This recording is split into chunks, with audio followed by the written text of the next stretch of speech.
There's players in the NBA that are not as good as some players that are not in the NBA. Being in the league so long, you realize how many don't love the game of basketball, who take it for granted, who feel so entitled, who just want everything that come with it but don't want to put the work in. It's so frustrating.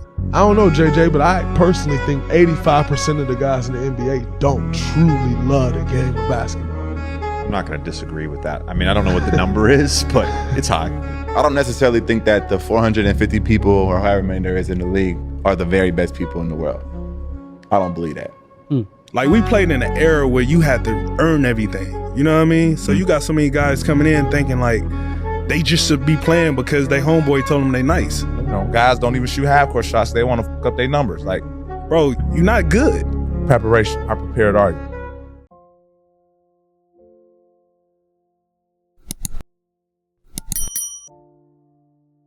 There are a lot of NBA players in the league today, or quarters here, as you saw in that beginning clip of the video, that truly just don't love the game of basketball.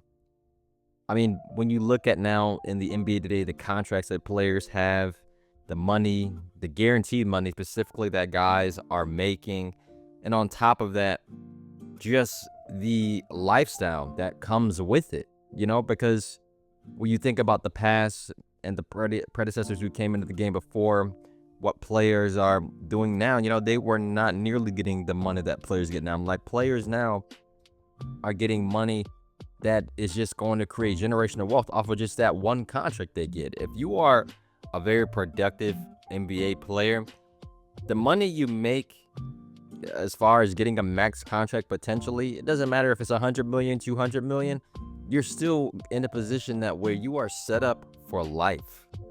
And for many of the guys, sadly, they really just love the luxury that comes with that. Many guys are just gifted in many ways that other players simply aren't. Great example of that, Patrick Beverley. Patrick Beverley was not a gifted player, but he worked his butt off to get in the position that he was in as being at one point one of the best defenders in the entire NBA. Another guy, it's funny enough, Jimmy Butler, who had not really the greatest skill, but he had to put in the work to become the player who he is. And a guy that has all the physical abilities and everything you would imagine for a player to be great, but just sadly was not that player, is Ben Simmons. Ben Simmons is a guy who sadly just doesn't love the game. If you saw recently, he was bought out by the Brooklyn Nets, and he was signed to the LA Clippers.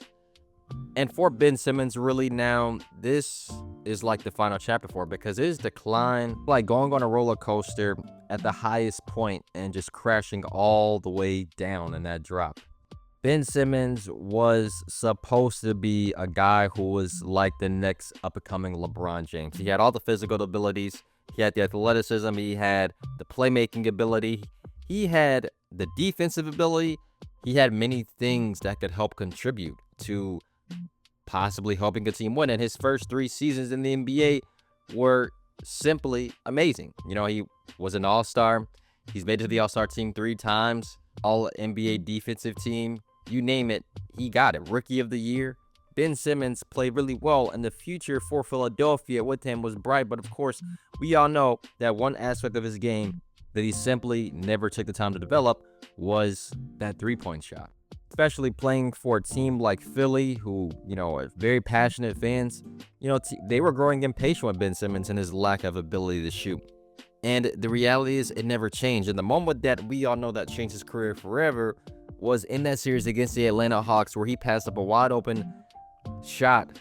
It just really changed everything. It led to him not playing on the Olympic team for Australia. It led to him being called out by his coach, his teammates, everybody, which also led to him refusing then to play for the Philadelphia 76ers. Let's not forget, he signed a 5-year, $177 million contract.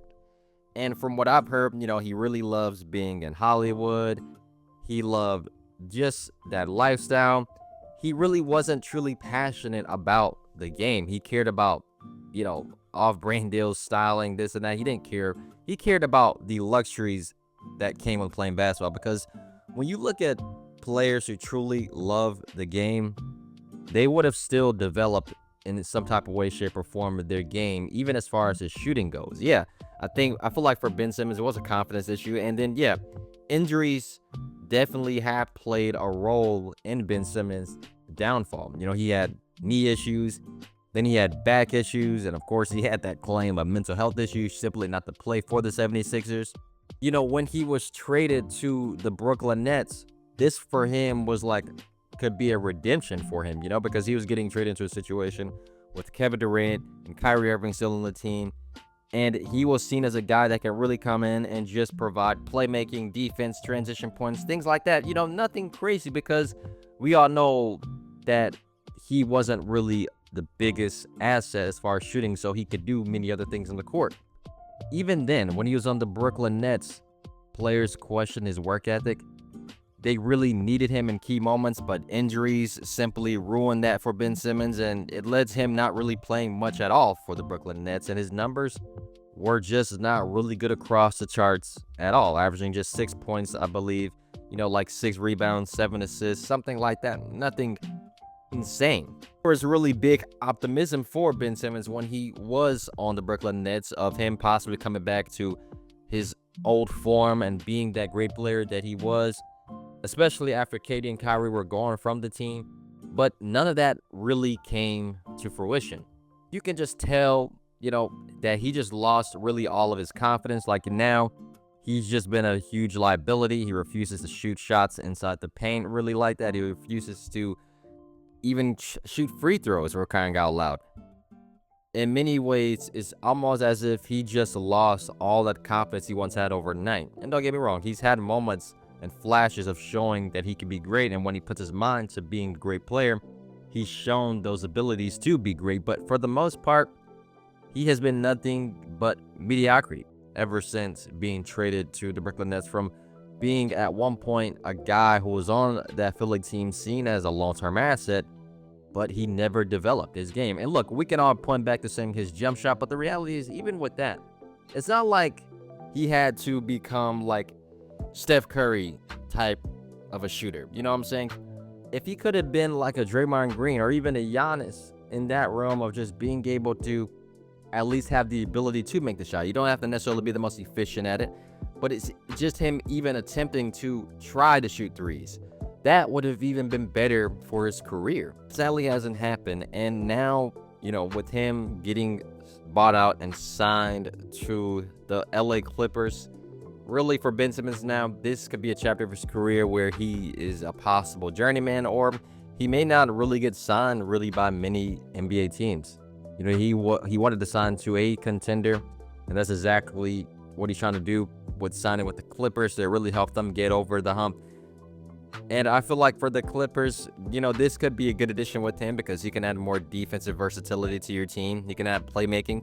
He can still do all those things. But if he just tried, you know what I'm saying? That's all that matters. If you try to shoot, people will look at him really then in a different light already.